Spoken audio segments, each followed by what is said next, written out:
जय श्री कृष्णा बच्चों। आप पढ़ रहे हैं आपकी हिंदी की कक्षा 5 की किताब से पाठ 6 स्वस्थ तन सुखी जीवन।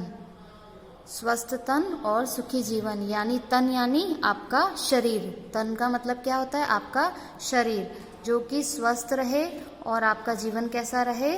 सुखी रहे। तो वो कैसे रह सकता है? आपका तन स्वस्थ और आपका जीवन कैसे सुखी हो सकता है? इस पाठ में हम समझेंगे। शाम हो गई। दादाजी चौक में मुड्डे पर बैठकर बच्चों को पुकार रहे थे। क्या हो गई थी? शाम हो गई थी। सुबह, और सुबह के बाद क्या होता है? दोपहर, और दोपहर के बाद क्या होती है? शाम होती है। तो जब शाम हो गई थी तो दादाजी चौक में मुड्डे पर बैठकर बच्चों को पुकार रहे थे। ये देखो दादाजी हैं, ये किस पे बैठे हैं? ये मुड्डे पर बैठे हैं। यहाँ मुड्डे पर बैठकर बच्चों को पुकार रहे थे।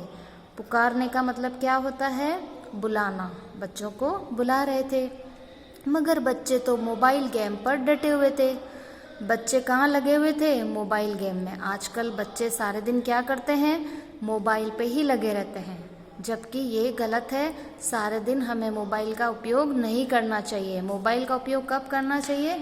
जब हमें कोई बहुत ज़रूरत का चीज़ देखनी है, कुछ जानकारी चाहिए, उसके लिए हमें मोबाइल देखना चाहिए। लेकिन आजकल थोड़ा बच्चों की गलत आदत हो गई है, सारे दिन मोबाइल में गेम खेलते रहते हैं, जबकि सारे दिन उस पर गेम खेलने से आपकी नज़र भी कमज़ोर हो सकती है। तो आपको सारे दिन नहीं देखना चाहिए। तो ये बच्चे भी क्या थे? मोबाइल गेम पर डटे हुए थे। और जब गेम में लगे होते हैं तो क्या होता है कि वो किसी की बात भी सुन नहीं पाते कि हमारे घर वाले हमें बुला रहे हैं, हमें कुछ काम कह रहे हैं, तो उनका सारा दिमाग किस में लगा रहता है? मोबाइल पे। तो ये बच्चे भी मोबाइल गेम पर डटे हुए थे। आखिर सुषमा ने उनके बीच जाकर कहा, अरे क्या मिल जाएगा तुम्हें इन खेलों से? दादाजी के साथ बैठो तो 2 बात काम की सीखोगे। तोशी, बिट्टू, हनी तीनों चलो बाहर। तो जैसे ही सुषमा उनके बीच आई और कहा कि अरे क्या मिल जाएगा तुम्हें इन खेलों से? इन खेलों को खेलने से, इस मोबाइल के गेम को खेलने से तुम्हें क्या मिलेगा? इन खेलों को खेलने से तुम्हें कुछ मिलने वाला नहीं है। क्या मिल जाएगा? दादाजी के साथ बैठो तो 2 बात काम की सीखोगे। दादाजी हमारे अनुभवी व्यक्ति होते हैं, घर के दादाजी मुखिया होते हैं। तो अगर हम उनके पास बैठेंगे तो हम उनसे 2 काम की बात सीख सकते हैं। क्यों? क्योंकि उन्होंने अपने जीवन के बहुत अनुभव लिए हैं। तो वो जो भी हमें सिखाएंगे वो हमारे जीवन के लिए क्या होगा? अच्छा होगा, उपयोगी होगा। तो दादाजी की बातें हमें सुननी चाहिए। तो सुषमा ने क्या कहा कि खेल खेलने से तो तुम्हें कुछ भी नहीं सीखने को मिलेगा। दादाजी के पास बैठोगे तो 2 बात काम की सीखोगे। दादाजी कुछ तुम्हें सिखाएंगे। तोशी, बिट्टू, हनी तीनों चलो बाहर। सुषमा ने तीनों बच्चों को बाहर चलने के लिए कहा कि जाओ और दादाजी के पास बैठो। हाँ मम्मी, आप सही कह रही हैं। दादाजी की हर बात पते की है। कल भी तो कहानियों में कितनी अच्छी बातें समझाई थी, तोशी ने कहा।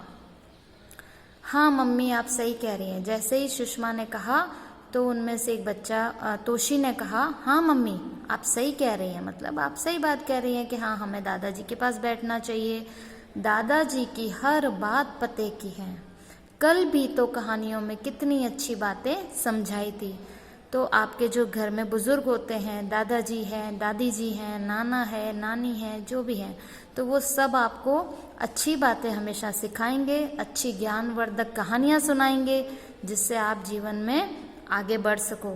तो तोशी ने क्या कहा कि हाँ कहानियों में हमको कितनी अच्छी बातें समझाई थी, तोशी ने कहा। और फिर उसके साथ तीनों बच्चे दादाजी के पास आकर बैठ गए।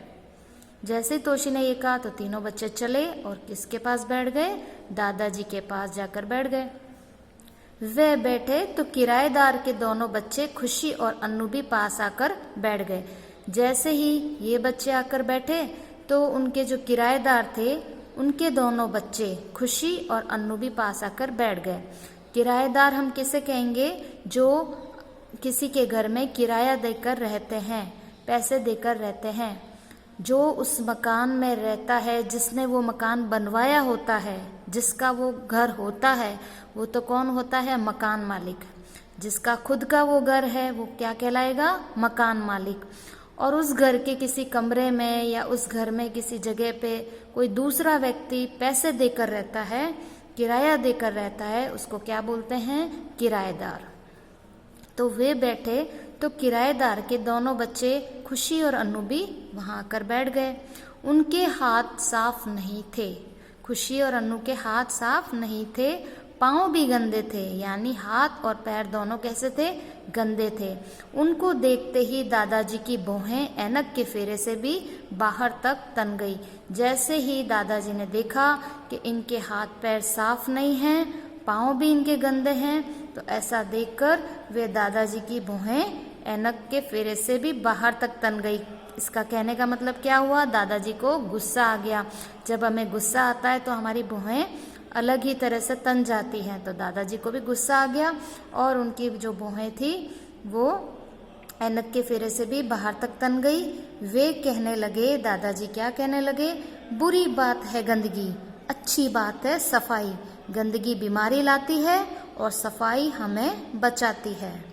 दादाजी क्या कहने लगे? जैसे ही उन्होंने देखा खुशी और अन्नू आ गए हैं, लेकिन उनके हाथ भी साफ नहीं, उनके पैर भी गंदे हैं, तो उनको देखते ही दादाजी की भौहें ऐनक के फेरे से बाहर आ गई और वो कहने लगे कि बुरी बात है गंदगी और अच्छी बात क्या है? सफाई। यानी गंदा रहना एक बुरी बात है, हमें गंदा नहीं रहना चाहिए। न तो हमारे वस्त्र गंदे होने चाहिए, यानी आपके कपड़े भी गंदे नहीं होने चाहिए, और आपका शरीर भी साफ सुथरा होना चाहिए। और अच्छी बात है सफाई, यानी साफ सुथरा रहना कैसी बात है? अच्छी बात है। और गंदगी क्या लाती है? बीमारी लाती है। अगर हम गंदे रहेंगे तो हम बहुत जल्दी से बीमार पड़ेंगे। तो गंदगी क्या लाती है? बीमारी, और सफाई हमें इन बीमारियों से बचाती है। इसलिए हमेशा हमें साफ सुथरा रहना चाहिए।